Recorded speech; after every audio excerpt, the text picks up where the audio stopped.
মেয়েদের ইচ্ছা করে, কিন্তু ছেলেদের তুলনায় মেয়েদের এই সংখ্যাটা কম হয়ে থাকে, কারণ সমাজের ভয়ে বা লজ্জায় তারা নিজের শারীরিক চাহিদাটাকে বা ইচ্ছেটাকে প্রকাশ করতে পারে না। কিন্তু এটা কোনো রকম ভুল কাজ না। ছেলেদের ক্ষেত্রে যেরকম এটা একটা স্বাভাবিক আচরণ, মেয়েদের ক্ষেত্রেও কিন্তু এটা একটা স্বাভাবিক আচরণ। তো এবার প্রশ্ন হচ্ছে যে মেয়েরা এরকম কেন করে থাকে? কারণ অনেক মেয়েরাই এরকম রয়েছে যাদের শারীরিক চাহিদা সম্পূর্ণভাবে পূরণ হয় না, যার কারণে তারা এরকম করে থাকে।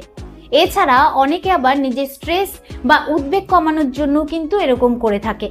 এতে তাদের একটা স্বস্তি ফিল হয়। আর এটা করার সময় মেয়েদের ব্রেন থেকে কিছু হরমোন রিলিজ হয়, যেরকম অক্সিটোসিন হরমোন এবং এন্ডোরফিন হরমোন।